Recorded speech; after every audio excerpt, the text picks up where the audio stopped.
काही शिवसेनेमधून आलेले जे आमदार आहे, काही मंत्री आहे, ते सुद्धा माझे सहकारी आहे आणि आम्ही सगळे एकत्र आहे. त्यामुळं काही वाक्य निघाले असते तर मी ते परत घेत आहे वाक्य. पण ज्या पद्धतीनं काही बच्चू कडू यांच्या तोंडून सुद्धा अपशब्द निघालेले आहे आणि ते ज्या पद्धतीने त्यांनी बोलले होते की मी खिसे कापून लोकांना किराणा वाटतो, ते सुद्धा वाक्य न पसणारे होते आणि अनेक त्यांनी खालच्या स्तरावरची जी भाषा केली होती, मला त्यांच्याकडनं पण अपेक्षा आहे की ते सुद्धा आपले शब्द वापस घेतील आणि आम्ही दोघंही या सरकारसोबत आहे, सरकारचे घटक आहे आणि पूर्ण ताकदीनं मुख्यमंत्री आणि उपमुख्यमंत्र्यांसोबत उभे आहे. म्हणून या वादापेक्षा महाराष्ट्राचा विकास, महाराष्ट्राची उन्नती आणि सर्व जनतेला न्याय देण्यासाठी एक मजबूत सरकार एकनाथ शिंदेजी आणि देवेंद्र फडणवीसजीच्या रूपामध्ये खऱ्या अर्थाने एक ताकदवर सरकार महाराष्ट्रामध्ये उभी आहे. महाराष्ट्रामध्ये अनेक जे प्रश्न आहे, जे 2.5 वर्षामध्ये उद्धव ठाकरे करू शकले नाही, ते तातडीनं मार्गी लावण्याचं काम खऱ्या अर्थानं एकनाथजी शिंदे आणि देवेंद्र फडणवीस साहेबांनी केलेलं आहे. आणि 3 महिन्यामध्ये ज्या गतीने सरकारला पुढे आणलं, ते शेतकरी असो, शेतमजूर असो, कामगार असो की सर्वसामान्याचे प्रश्न असो, प्रत्येक प्रश्नाला तोडगा काढून पुढे नेण्याचं काम या सरकारने केलेलं आहे. म्हणून मला असं वाटते आमच्या वादापेक्षा किंवा आम्ही शब्दाचं अपशब्द वापरल्यापेक्षा कुठे कुठे प्रकारचं कोणाचं मन दुखावलं असेल, कुठे एकनाथ शिंदेजीसोबत असलेले आमदार आहे, मंत्री आहे, त्यांच्यामध्ये गैरसमज झाला असेल, ते मी माझे शब्द वापस घेऊन या ठिकाणी हा विषय संपवत आहे. आणि मला अपेक्षा आहे की बच्चू कडू सुद्धा जे त्यांनी अपशब्द वापरले ते सुद्धा वापस घेतील आणि माझ्या शब्दाबद्दल काही कोणाला आक्षेप असेल, कोणी आमदार दुखवले असेल, मंत्री दुखवले असतील, त्याबद्दल दिलगिरी सुद्धा मी व्यक्त करतो. राणाजी, आता या संपूर्ण वादावर राणाजी या संपूर्ण वादावर आता पडदा म्हणायचा का आपण बिनशर्त माफी? बिलकुल पडदा आहे आणि कधीही बोलता बोलता कुठल्या शब्दामध्ये जर काही चूक झाली तर मला असं वाटते मोठं मन करून ते शब्द मागे घेतले पाहिजे. ह्या विचाराने मी आतापर्यंत काम करत करत या इथपर्यंत पोहोचलेलं आहे. मला असं वाटते आमच्या राज्याचे नेते जे आहे, जे एकनाथजी शिंदे आणि देवेंद्र फडणवीस साहेब आहे, ते सुद्धा या राज्यामध्ये सक्षम आहे. अनेकदा काही गोष्टी घडतात, 2 पाऊल मागे व्हावं लागते आणि पुढे जावं लागते. अशा प्रकारची खऱ्या अर्थानं नेहमी आपल्यामध्ये नेहमी ती कर्तव्यनिष्ठा असली पाहिजे. त्या उद्देशानं मी माझे 2 पाऊल मागे घेत आहे. आणि या ठिकाणी मी तुम्हाला पुन्हा सांगतो की देवेंद्र फडणवीस साहेब हे माझे नेते आहे आणि त्यांचा आदेश हा माझ्यासाठी सर्वस्व राहतो.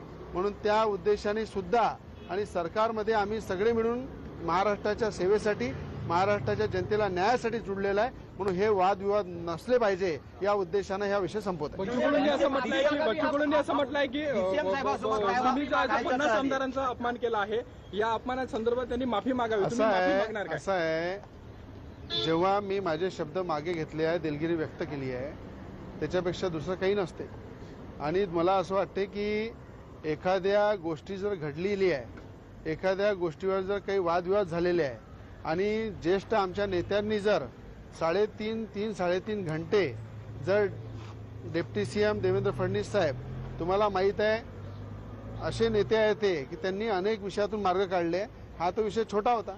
म्हणून आज या ठिकाणी बच्चू कडूजी असू द्या, मी असू द्या, आम्ही सगळे मिळून चर्चा केली आणि या विषयामध्ये काही पडलं नाही आहे. आपल्याला महाराष्ट्राच्या उन्नतीसाठी काम करायचं आहे आणि महाराष्ट्राच्या उन्नतीसाठी मजबूत सरकार हे महाराष्ट्रामध्ये आलेली आहे.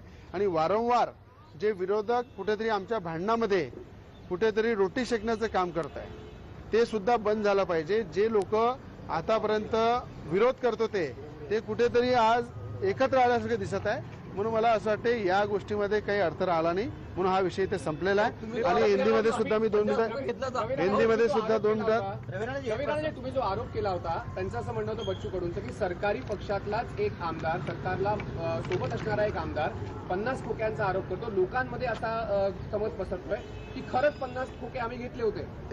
एक लक्षात ठेवा, हे सरकार आमची आहे, सरकारचे मुख्यमंत्री आमचे आहे, उपमुख्यमंत्री आमचे आहे आणि सरकार महाराष्ट्रामध्ये 2.5 वर्ष नसल्यामुळं या महाराष्ट्राला काय भोगावं लागलं हे संपूर्ण महाराष्ट्र जाणत होता. आज शेतकऱ्याच्या धुऱ्यावर देवेंद्र फडणवीस उपमुख्यमंत्री आणि मुख्यमंत्री एकनाथजी शिंदे हे दोघेही 50-50 वेळा एका जिल्ह्या अलग एरियामध्ये पूर्ण महाराष्ट्रामध्ये फिरून अनेकदा शेतकऱ्याच्या बांधापासून तर शेतीपर्यंत पोहोचलेले आहे. असे तळागाळातले दोन्ही नेते आहे आणि 2.5 वर्षामध्ये पाहिलं मुख्यमंत्री घराच्या बाहेर निघत होते.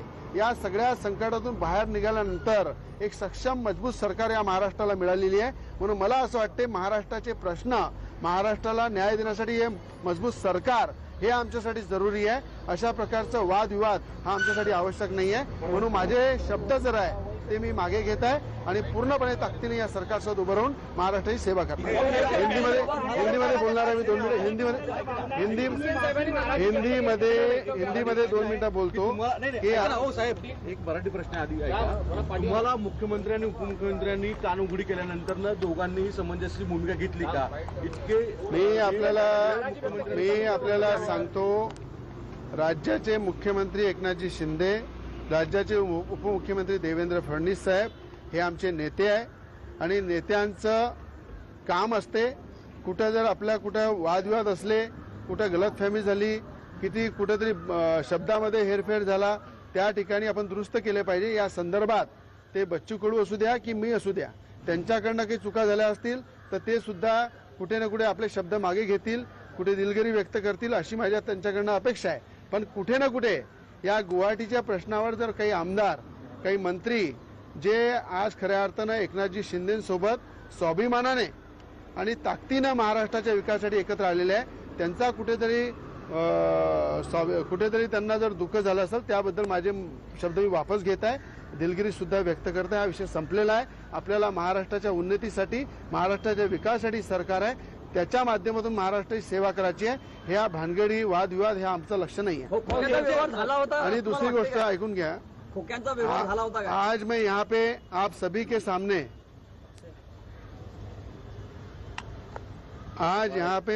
सामने जिस तरह से गए 10 दिन से आरोप प्रत्यारोप हो रहे, हमारे देश के प्राइम मिनिस्टर मोदी जी, देश के गृह मंत्री जी अमित शाह जी और राज्य के मुख्यमंत्री एकनाथ जी शिंदे और डिप्टी सीएम उप मुख्यमंत्री देवेंद्र फडणवीस साहब, मुझे लगता है कि ये देश को चलाने के लिए मोदी जी और अमित शाह जी पूरे देश में काम कर रहे हैं और राज्य में उन्हीं के मार्गदर्शन में एकनाथ जी शिंदे और देवेंद्र फडणवीस जी भी राज्य में काम कर रहे हैं.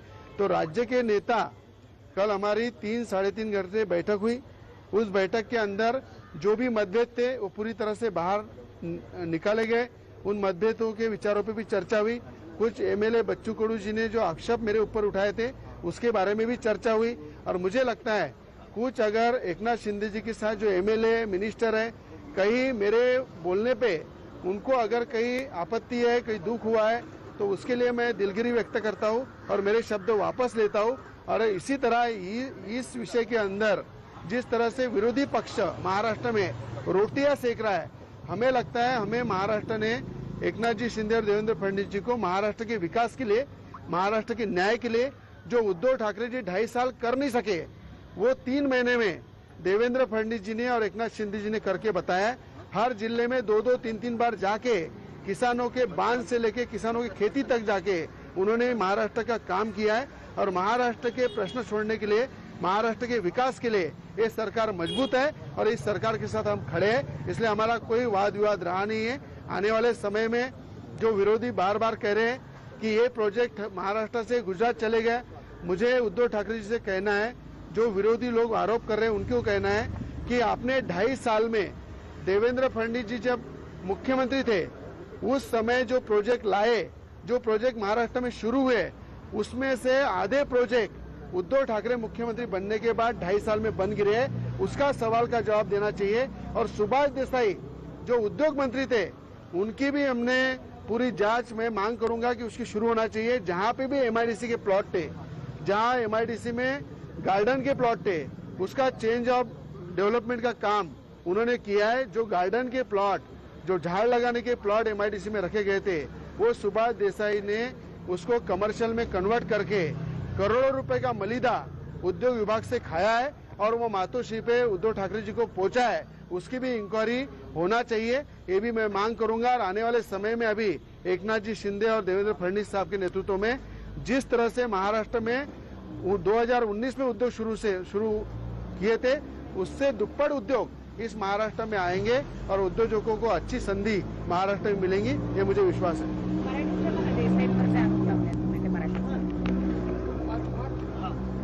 मला असं वाटतं की ज्या पद्धतीनं महाराष्ट्रामध्ये 2019 मध्ये देवेंद्र फडणवीस साहेब मुख्यमंत्री असताना मी माझ्या अमरावती जिल्ह्याचं जरी उदाहरण सांगितलं तर मोठ्या प्रमाणात अमरावती जिल्ह्यामध्ये नांदगावपेठ MIDC मध्ये 10 ते 12 उद्योग हे देवेंद्र फडणवीस साहेब मुख्यमंत्री असताना आले होते. महाराष्ट्रामध्ये अनेक जिल्ह्यामध्ये या ठिकाणी अनेक मोठमोठे प्रोजेक्ट आले. अनेक उद्योजकांना सवलती देऊन उद्योग टाकण्यासाठी त्यांना प्रेरित केलं. हजारो लोकांना रोजगार देण्याचं काम देवेंद्र फडणवीस साहेबांनी मुख्यमंत्री असताना केलं. पण जसं उद्धव ठाकरे आले त्यानंतर महाराष्ट्रातले उद्योग बंद पडले 2.5 वर्षामध्ये. आणि सुभाष देसाई ज्या पद्धतीनं ते थकलेले होते त्याच गतीने त्यांनी उद्योग विभाग चालवलं. मलिदा खाण्यासाठी त्यांनी MIDC मधील ओपन पेज जे आहे ते कन्वर्ट करून कमर्शियल करून अनेकांच्या घशामध्ये टाकले आणि त्यातून मलिदा जो मिळाला तो मलिदा मातोश्रीवर उद्धव ठाकरे यांच्याकडे पोहोचवण्यात आला. त्याची सुद्धा इन्क्वायरी या ठिकाणी झाली पाहिजे, याची मागणी सुद्धा मी मुख्यमंत्री उपमुख्यमंत्र्यांना करणार आहे. आणि आपल्याला सांगतो, ही गतिमान सरकार आहे, महाराष्ट्राला पुढे नेणारी सरकार आहे. महाराष्ट्रामध्ये ज्या पद्धतीनं देवेंद्र फडणवीस साहेब मुख्यमंत्री असताना ज्या गतीने महाराष्ट्र पुढे आणला त्याच गतीने हा महाराष्ट्र पुढे जाईल. आणि महाराष्ट्रामध्ये जो आज 2.5 वर्षामध्ये उद्योग बंद पडले उद्धव ठाकरे असताना ते परत उद्योग सुरू होईल आणि त्याच्यापेक्षा जास्त दुप्पट उद्योग हे महाराष्ट्रामध्ये मोठ्या गतीने येणार आणि महाराष्ट्राच्या जनतेला रोजगार मिळाल असा मला विश्वास आहे. 1 मिनिट.